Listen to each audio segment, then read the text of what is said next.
ओम रश्मि बहन, आदरणीय रश्मि जी जबलपुर से हैं। ओम आदरणीय बहन रश्मि जी, आपको बहुत बहुत साधुवाद, धन्यवाद। बहुत ही सुंदर सत्र रहा आपका, बहुत ही सिस्टमेटिक। आपने सारे आसनों को और प्राणायाम को बहुत ही नियम पूर्वक कराया और सारे लाभ बताते हुए आप सदा ऐसे ही स्वस्थ रहते हुए गुरु सेवा, राष्ट्र सेवा के कार्यों में लगी रहें। इन्हीं शुभकामनाओं के साथ आपको बहुत बहुत साधुवाद, धन्यवाद, हृदय से आभार। आगे के सत्र के लिए मैं आदरणीय बहन शोभा पांडे जी को सादर आमंत्रित करती हूँ। आदरणीय बहन शोभा पांडे जी, आप आए और आज का बौद्धिक सत्र का शुभारंभ करें। आपका स्वागत, वंदन, अभिनंदन है। ओम 3 बार ओम का उच्चारण कर लेंगे। ओम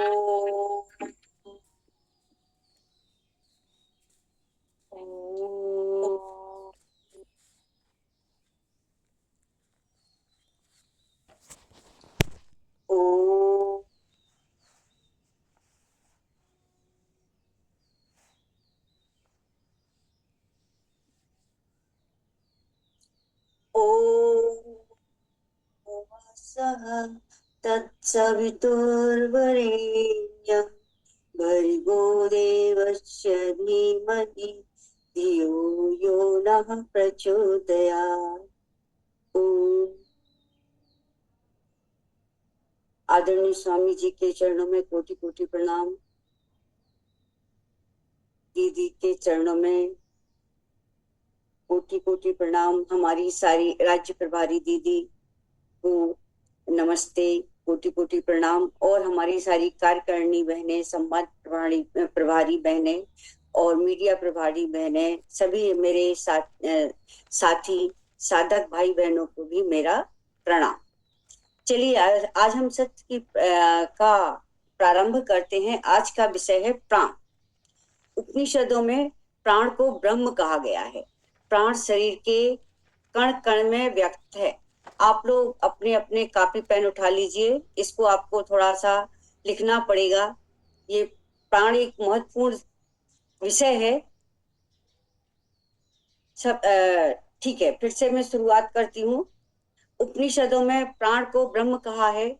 प्राण शरीर के कण कण में व्यक्त है। शरीर की सारी ज्ञान इंद्रियां और कर्म इंद्रियां तो विश्राम भी कर लेती हैं, सो भी जाती हैं, परंतु प्राण निरंतर गति करता रहता है, अपने काम करते रहते हैं, कभी विश्राम नहीं करता।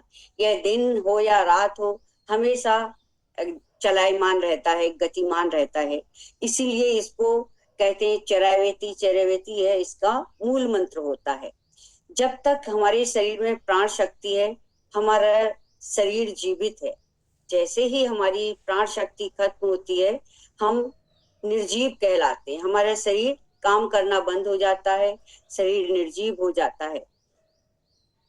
ब्रह्मांड में प्राण ही शक्तिशाली और उपयोगी जीवनीय तत्व है।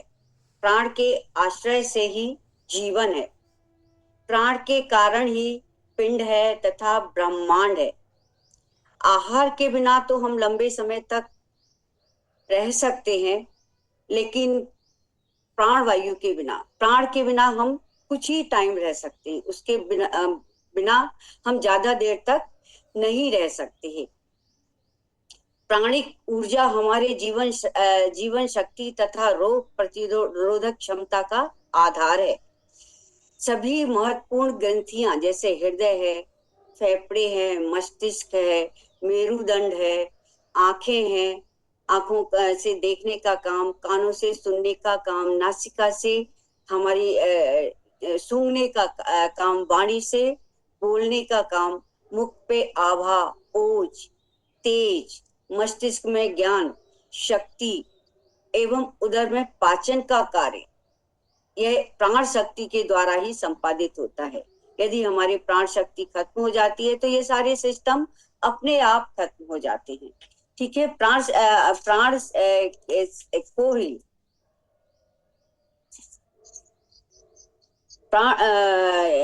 प्राण शक्ति एक है। इसी प्राण शक्ति को स्थान एवं कार्यों के भेद से विभिन्न विभिन्न नामों से जाना जाता है। देह में 5 प्राण है और 5 उप प्राण है। प्राणों को आप लोग लिख लीजिए। प्राण है, ये 5 प्राण है। ये कहाँ रहते हैं, इनका क्या कार्य रहता है। सबसे पहले हम लिखेंगे प्राण को। प्राण है तो इसमें ये 5 प्राण होते हैं। प्राण, उपान, उदान, समान और व्यान। सबसे पहले हम लिखेंगे प्राण को। प्राण शरीर के कंठ से हृदय पर्यंत जो वायु रहती है, कंठ से जो आपके हृदय तक जो वायु रहती है, वह वायु कहलाती है प्राण वायु। यह प्राण नासिका मार्ग से कंठ तंत्र को, नासिका मार्ग को, कंठ तंत्र को, वाक शक्ति को, जिससे हम बोलते हैं उसको, और आहार नलिका को, श्वसन तंत्र को, आपके लंग्स को, आपके हृदय की क्रियाशीलता को, इन सभी का जो काम करने का विधि है, जो काम करवाता है, वहां होती है हमारी प्राण। ठीक है, वहां प्राण होते हैं।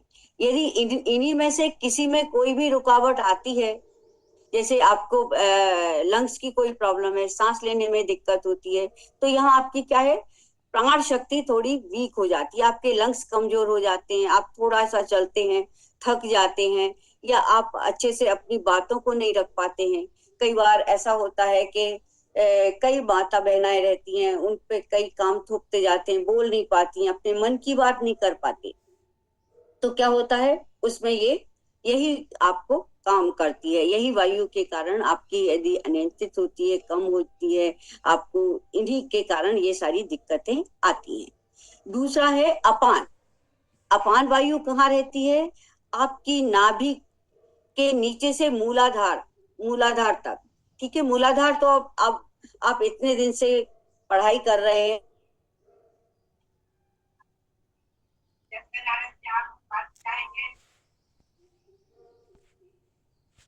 मूलाधार। एक मिनट, जरा अंधेरा हो गया, लाइट चली गई।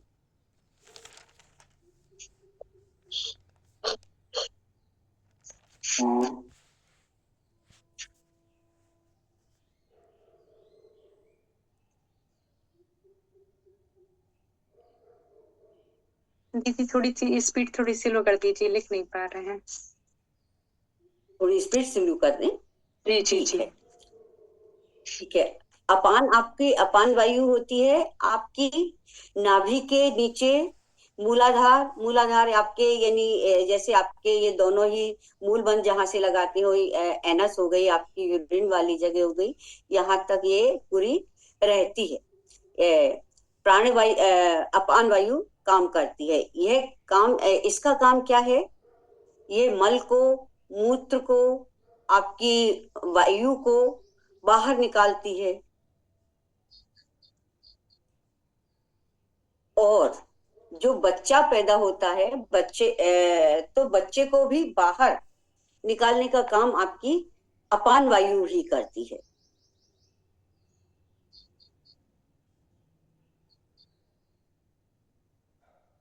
ठीक है।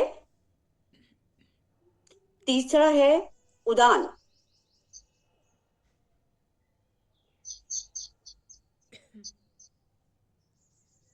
उदान आती है आपके कंठ से सर के ऊपर तक। यहाँ हमारी सर के ऊपर तक कौन सी वायु काम करती है, उदान वायु।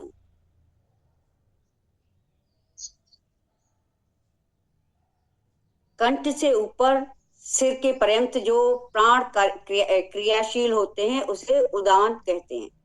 कंठ के ऊपर शरीर में समस्त अंग, जैसे आपकी नासिका है, आपकी आंखें हैं,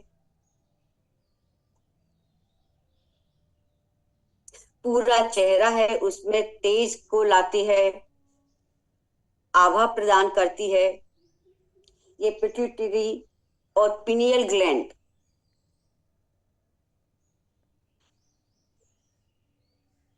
के साथ आपके पूरे सर में, मस्तिष्क में उदान प्राण ही क्रियाशील होते हैं।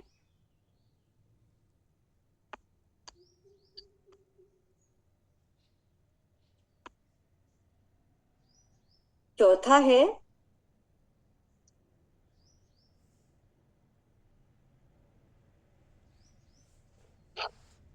है आपका समान। समान कहाँ से काम रहते हैं? हृदय के नीचे से नाभि तक जो प्राणवायु काम करती है, क्रियाशील रहती है, उसको समान कहते हैं। हृदय के नीचे से नाभि तक इसका कार्य क्या है? इसका कार्य है, अरे ये सुनना जरूरी, बौद्धिक सब चल रहा है, परीक्षा है अभी। तो क्या हो गया? हम दो काम एक साथ कर ले रहे हैं, सुन रहे हैं, देखते पता है बात करने से मतलब। इसका कार्य है आपके लीवर के लिए, प्लीहा, आंतें, पैंक्रिया, संपूर्ण पाचन तंत्र की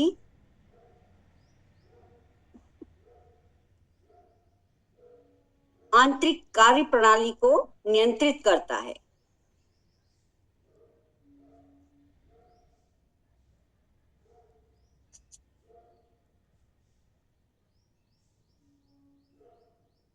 पांचवा प्राण है व्यान। व्यान, ठीक है?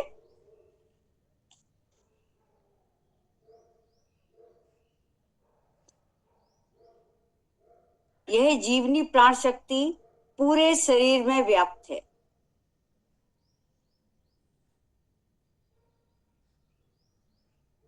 यह वायु शरीर के समस्त गतिविधियों को नियमित और नियंत्रित करता है। सभी चलिए ये लिखिए पहले।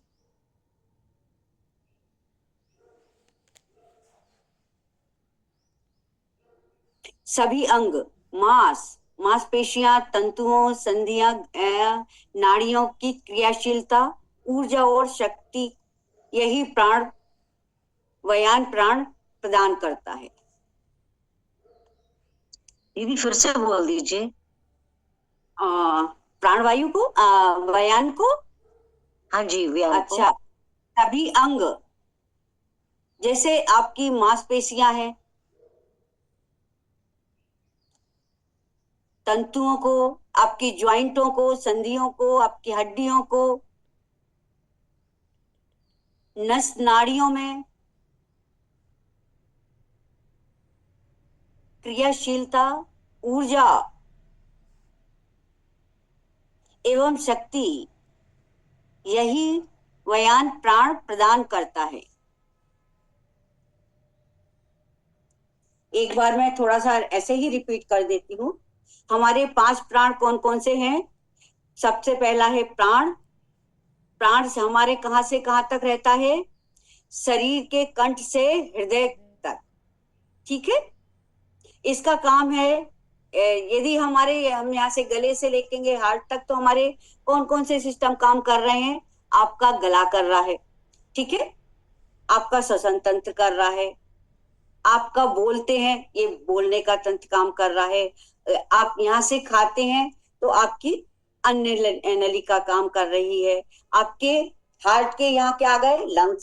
लंग्स काम कर रहे हैं, हृदय है, इन सभी का, ठीक है? दूसरा आ गया अपना अपान। अपान कहाँ से कहाँ तक है?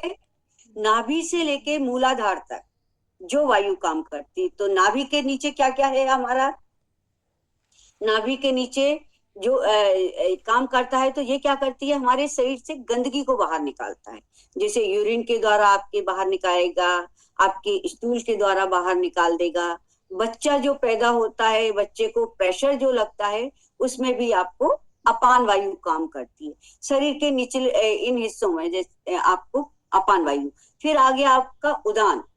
उदान कहाँ से है? कंठ से सिर के ऊपर तक, कंठ से सिर के ऊपर तक क्या क्या आ गया आपका? आंखें आ गई, आपकी नाक आ गई, आपका चेहरा आ गया, आपका मस्तिष्क आ गया, आपकी ग्लैंड आ गई, आपके आज्ञा चक्र आ गया। तो ये सारी चीजों को क्या करता है? ये बैलेंस करता है। इसके बाद आ गया समान। यदि कुछ रह गया हो तो अभी आप लिख सकते हैं। उसके बाद आ गया आपका समान। समान कहाँ है? हृदय से आपकी नाभि तक ये प्राण वायु काम करती है। ये क्या करती है? आपके लीवर, आपका लीवर हो गया, आपकी आंतें हो गई, आपका पैनक्रियाज हो गई, पूरा पाचन तंत्र यहाँ ही है सारा। तो वो ये उस पे काम करता है, उसको क्रियाशील करता है, उसको नियंत्रित करता है। ठीक है। उसके बाद है व्यान। यह जीवन, ये पूरे शरीर में व्याप्त है, ये पूरे शरीर में काम करता है। जैसे अभी आगे और भी बताएंगे, आपके शरीर के जैसे प्राण शक्तियां, इन सबको नियंत्रित करता है। जितने भी आपके ये बाकी प्राण हैं उन सबको नियंत्रित करता है। और उनसे जो जो काम है, जो जैसे कि पूरे शरीर में आपसे ब्लड को में जो भी ब्लड है, ऑक्सीजन है, ये पूरे शरीर में घुमा लेके जाता है और पूरे शरीर को नियंत्रित करता है। जैसे आपको मैंने बताया, सभी में आपके जैसे हड्डियां हैं, आपकी मांसपेशियां हैं, आपकी जोड़ है, आपकी नस नाड़ियां हैं, इन सब में ये ऊर्जा प्रदान करता है। तो और इन्हीं को ये संतुलित रखता है। अब इन 5 प्राण जो मैंने बताए, इन 5 के 5 होते हैं उपप्राण। ये तो हो गए हमारे मेन प्राण। इनके भी 5 उप प्राण होते हैं।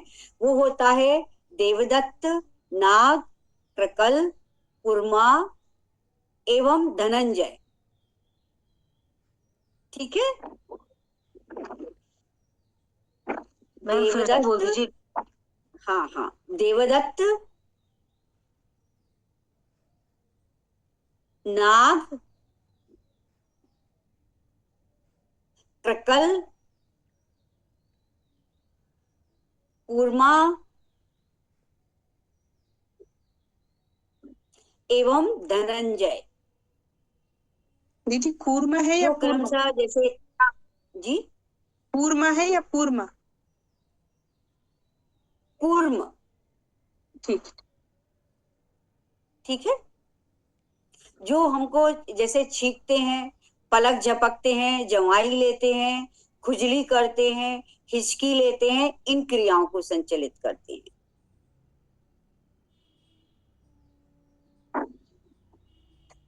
एक बार फिर से रिपीट कर देती हूँ। छींकना, पलक झपकना, जवाई लेना, खुजली करना, हिचकी लेना आदि क्रियाओं को संचालित करते हैं।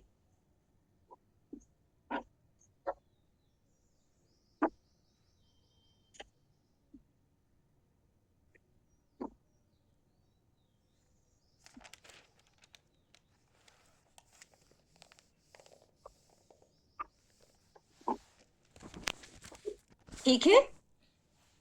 अब हम एक तालिका बनाएंगे।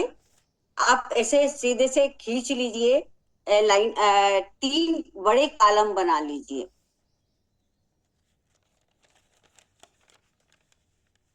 फिर तीनों को हम डिवाइड करेंगे 2-2 में। ये हमको वैसे 6 कॉलम चाहिए।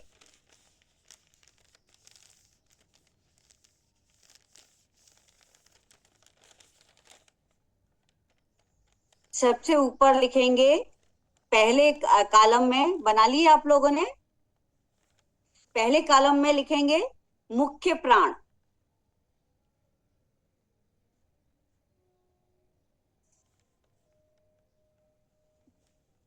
इसको 2 भागों में विभाजित कर देंगे।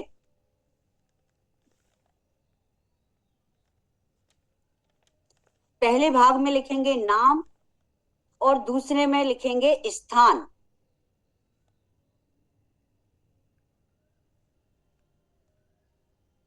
दूसरे कॉलम में आएंगे, उसमें लिखेंगे गौड़ प्राण। इसको भी 2 भागों में विभाजित करेंगे।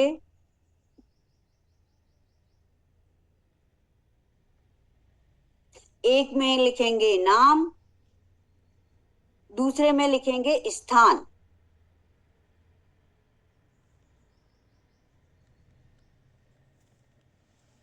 तीसरे कॉलम को भी दो भागों में विभाजित करेंगे। एक में लिखेंगे चक्र, एक में लिखेंगे तत्व।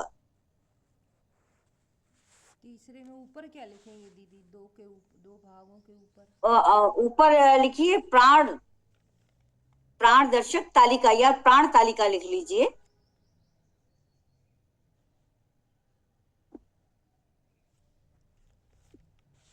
ठीक है, हो गया दीदी वो तो ठीक है, प्राण तालिका। हाँ, जो आपने बताया मुख्य प्राण, गौण प्राण, तो तीसरे में क्या लिखना है? पहले कॉलम में आपने मुख्य प्राण बना लिखा लिखा जी। इसको दो भागों में बांटा। हाँ ठीक है, जी। गौण प्राण लिखा, इसको दो भागों में बांटा। हाँ। फिर जो तीसरा कॉलम था उसमें हमने चक्र लिखे और तत्व लिखे। एक में चक्र लिखा, दूसरे में तत्व लिखा। ऊपर क्या लिखा?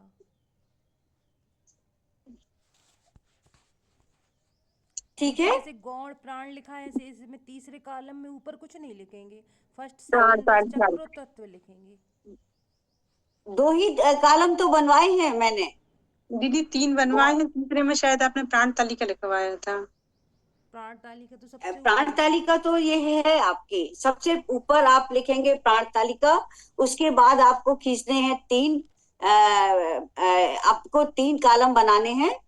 3 को हम डिवाइड करेंगे दो में। शोभा दीदी, अपनी तालिका की फोटो खींच करके आप पुस्तक से उसको दे दीजिए तो हम लोग भेज देंगे ग्रुप में। हाँ वही कह रही थी मैं कि वो शोभा ज्यादा- जी आपके पास जो तालिका हाँ जी। है ना, वो फोटो हाँ। भेज दे, अभी आप समझा दो बस। क्योंकि बस आप लेकिन समझा दीजिए, नहीं तो तालिका बनवाने बहुत टाइम लगेगा। ठीक है, मैं फोटो खींच के आपको डाल दूंगी, उसमें आप देख लेना। ठीक जी है, जी अभी समझा दीजिए बस। हाँ। तो ये है आपके जैसे मुख्य प्राण है। मुख्य प्राण अभी हमने बताए थे कि मुख्य प्राण में सबसे पहले है प्राण। ठीक है, प्राण का हृदय आपका स्थान कौन सा बताया था? प्राण का कौन सा बताया था मैंने? हृदय के निकट वाला। ठीक है, इसके उपप्राण है नाग। ये नाभि के थोड़ा ऊपर रहते हैं। ठीक है, इसका चक्र है अनाहत। अनाहत चक्र कहाँ होता है? आपके हार्ट के बीचों बीच होता है, आप उसको अनाहत में क्या होता है? जैसे अनाहत चक्र है, जुड़ा हुआ है वायु तत्व से। वायु तत्व क्या है? हाँ, वायु प्राण, वायु तत्व वायु तत्व क्या है? वायु है। वायु में क्या है? एक स्थान से दूसरे स्थान तक हर चीज को लेके जाते हैं। जैसे कि वायु हमारे सुनते हैं जो हम, वो वायु के द्वारा आता है। अनाहत यानी बहुत सारा, चारों तरफ जो एक ध्वनि है, एक संगीत है जो पूरे ब्रह्मांड में फैला हुआ है, वह अनाहत, वह उसको ये प्राण आपके नियंत्रित करते हैं। सबसे अनाहत चक्र में क्या रहता है? जैसे कि अनाहत, जैसे कि आपको बताया जाता है कि बहुत सारे ध्वनि हमारी ब्रह्मांड में फैली हुई है। ओम की ध्वनि है, आपके घंटे की ध्वनि है, पायल की ध्वनि है, बांसुरी की ध्वनि है। ये सारी ध्वनियां, वायु तत्व जो है हमारे प्राण है तो वायु तत्व से जुड़ा होता है। तो ये सारी ध्वनियां, ये सारी चीजें, वायु जो है एक दूसरे चारों तरफ लेके जाता है। ये हमारे प्राण से जुड़ा हुआ, हमारे हार्ट से। हार्ट में क्या है कि हमारे सारी ध्वनियां हमारे हार्ट चक्र में, हमारे हार्ट में है। जो हम कहते हैं कि जो बाहर ब्रह्मांड में है वही हमारे पिंड में है, यानी हमारे अंदर है। तो वह कहाँ है? हमारे प्राण, वह प्राण हमारा कहाँ है? हमारे हृदय। ठीक है, अब दूसरा आया अपान। अपान कहाँ बताया था मैंने? आपके नाभि से लेके मूलाधार तक। तो ये कहाँ रहता है? इसका स्थान क्या है? पेट और गुदा, ठीक है। इसके उपप्राण है कुर्म, ठीक है। ये आंखों की पलकों में रहता है, जैसे कि आंखें को पलकों को हम झपकाते हैं, झपकाने के लिए आंखों ये कौन से उपप्राण काम करता है? कुर्म, ठीक है। ये किससे जुड़ा होता है? आपके मूलाधार से।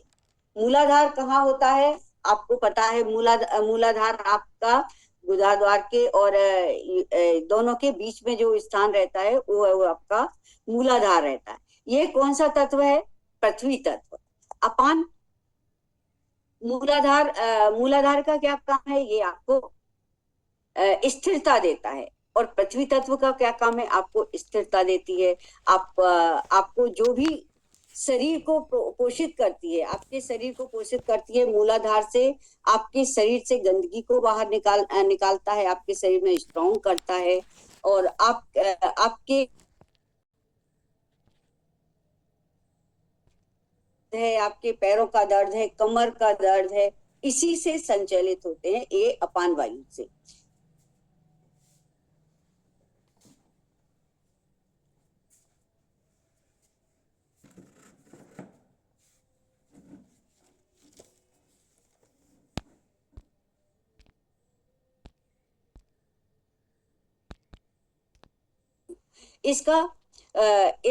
इसका उपप्राण होते हैं देवदत्त।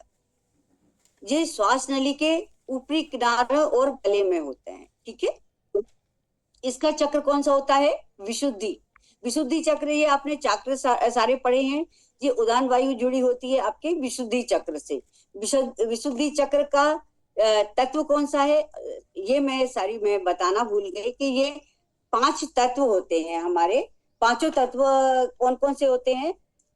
वायु, पृथ्वी, आकाश, अग्नि और जल। ये जो 5 तत्व होते हैं, इन्हीं 5 तत्वों से हमारा शरीर बना होता है। यही 5 तत्व जो बाहर हैं वही हमारे शरीर के अंदर है। ये 5 तत्वों में से जैसे कि आपको पता ही है, वायु बताया। वायु कहाँ होती है? हमारे हाथों में भी रहता है। तो वायु तत्व कहाँ रहता है? हमारी ये उंगली पे। अग्नि तत्व होता है अंगूठी में। और आपका आकाश तत्व मिडिल फिंगर पे रहता है। पृथ्वी तत्व रहता है आपकी रिंग फिंगर पे। और जल तत्व रहता है हमारे लिटिल फिंगर में, ठीक है। ये 5 तत्व यदि हमारे शरीर में असंतुलित होते हैं, इन्हीं 5 तत्वों को ये हमारे ये जो जोड़ती हैं, ठीक है। ये 5 तत्व यदि असंतुलित होते हैं तो हमारे शरीर में कई तरह की बीमारियां हो जाती हैं। यदि वायु तत्व आपका असंतुलित होगा तो वायु से संबंधित बीमारी हो जाएगी। आकाश तत्व आपका अनियंत्रित होगा तो आपके कान से संबंधित, आपके कान से आपकी जो भी हमारे शरीर में छेद हैं उन सब से संबंधित आपको बीमारी हो जाएगी। यदि आपके आकाश तत्व है और फिर पृथ्वी तत्व है, पृथ्वी तत्व से जो भी हमको दिक्कत है, हमारे ये शरीर जो चलता है ये पृथ्वी तत्व की इसमें जो अधिकता होती है, तो इसको नियंत्रित भी पृथ्वी से जो जुड़ी हुई ऊर्जा वही करती है, ठीक है। उसके बाद जल तत्व यदि हमारे शरीर में ज्यादा हो गया है, कम हो गया, डिहाइड्रेशन हो गया हमको, तो ये सारी चीजें इससे इन 5 तत्वों से जुड़ी है। चक्रों को आप पढ़ ही चुके हैं, मूलाधार, अनाहत, विशुद्धि, मणिपुर और स्वादिष्ठान, ठीक है। अब हम आ जाते हैं समान विशुद्धि चक्र पर थे। विशुद्धि चक्र कहाँ रहता है? हमारे गले पे रहता है। और ये आकाश तत्व से जुड़ा रहता है। समान है नाभि व उसके निकट, ठीक है। इसका उपप्राण होता है क्रकल। श्वास नली के किनारे, होजरी के ऊपर और श्वास नली के किनारे ये रहता है। इसका चक्र होता है मणिपुर चक्र। जो इसका तत्व होता है अग्नि, ये तेज, ठीक है। मूलाधार और अग्नि को तो आपको जानते ही हैं। आपका मणिपुर चक्र अग्नि तत्व से जुड़ा होता है। आपके पेट से संबंधित जितनी भी बीमारियां होती हैं वह सब इसी से होती है। जैसे डायबिटीज होता है तो वह भी डायबिटीज की प्रॉब्लम आपको इसके कारण होती है, क्योंकि कभी आपको काफी भूख लगती है, कभी कम लगती है, या कभी आपकी ये अग्नि तेज हो जाती है। ठीक है, ये अब उसके बाद दीदी, आता है वयान। दीदी उपप्राण कौन सा था इसका? उपप्राण कल जी, कल ग्रकल, हाँ ग्रकल, क्रुकल क्रुकल क्रुकल दीदी हम्म प्रकल का स्थान गौड़ प्राण में स्थान श्वसन नली के किनारे,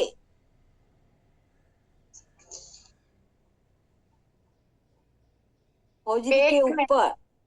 हाँ, श्वसन पेट में। नली हमारे यहाँ, हाँ श्वसन नली कहाँ से जाती है?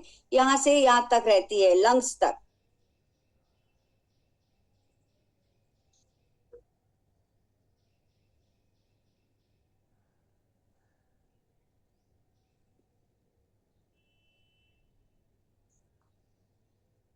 ठीक है, हाँ वयान संपूर्ण शरीर में व्याप्त है, ये अभी आपको बताया ही था। धनंजय इसका उपप्राण है, गौड़ प्राण है धनंजय।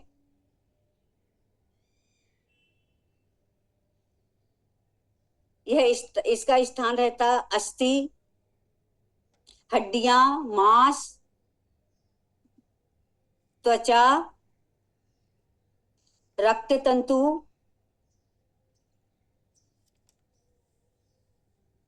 बाल आदि।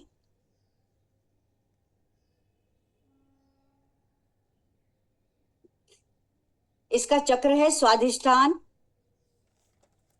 तत्व है जल। ठीक है,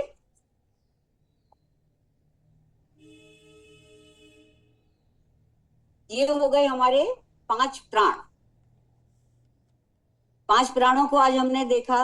हमारे पांचों 5 प्राण हमारे पूरे शरीर को नियंत्रित कर रहे हैं, अपनी अपनी जगह पे होके ये अपने 5 प्राणों और इसके आज हमने उपप्राण भी बताए, 5 प्राण बताए, उपप्राण बताए, उनका स्थान बताया, चक्रों से इनका किस चक्र से संबंध है ये बताया, और किस तत्व से संबंध है ये भी बताया। ये हो गया हमारा 5 प्राण। अब हम आते हैं पंचकोश।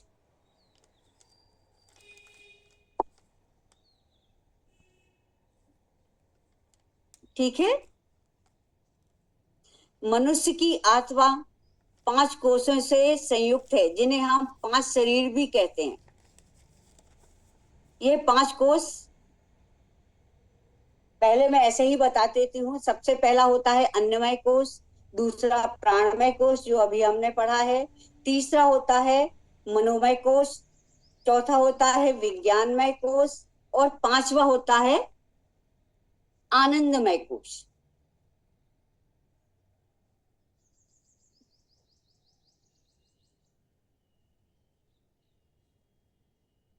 सबसे पहला हम लेंगे अन्नमय कोश। अन्नमय कोश ये पांचों भौतिक स्थूल शरीर, ये स्थूल शरीर का पहला भाग है। अन्नमय कोश त्वचा से सबसे धातुमय है, जो कि पृथ्वी तत्व से संबंधित है।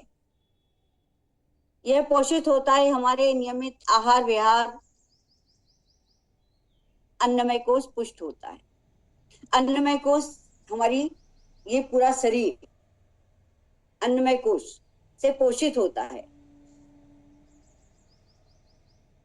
यदि हमारे शरीर में अन्न, ये शरीर को हमको खाने के लिए हमको अन्न चाहिए, पानी चाहिए, जो पृथ्वी तत्व है, तो पृथ्वी पे जो भी उपजता है, जो भी पृथ्वी हमको देती है, जैसे जल देती है, फल फूल देती है, अन्न देती है, तो ये जो कुछ भी देती है ये उससे पोषित होता है।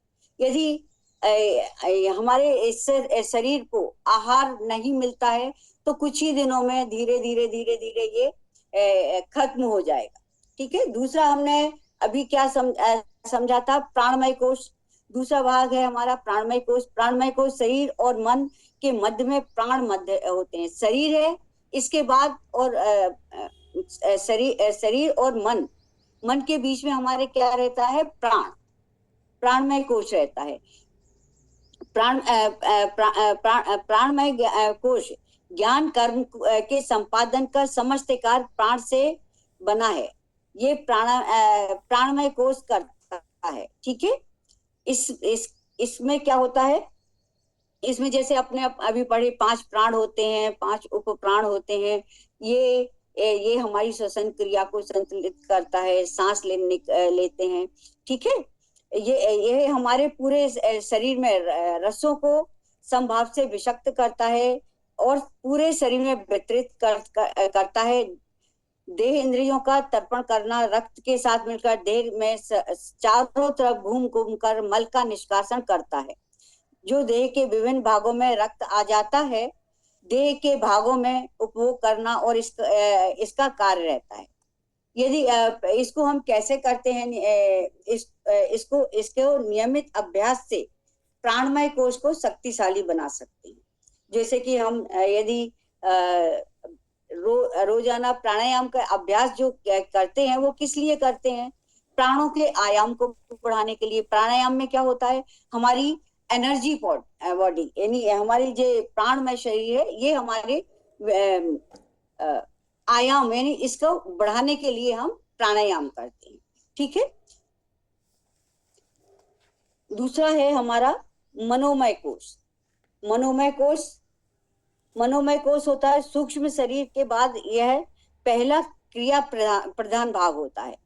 ठीक है।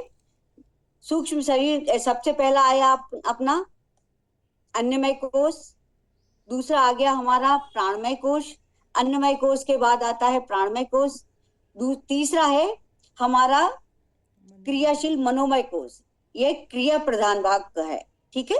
मनोमय कोश कहते हैं। मनोमय कोश के अंतर्गत आपका मन आएगा, बुद्धि आएगी, अहंकार आएगा और चित्त। ये चारों चीजें हमारी किसके अंतर्गत आती हैं? मनोमय कोश के अंतर्गत, जिन्हें हम अंतःकरण चतुष्टय कहते हैं। ठीक है। ज्ञान और ध्यान से मनोमय कोश को शुद्ध किया जा सकता है।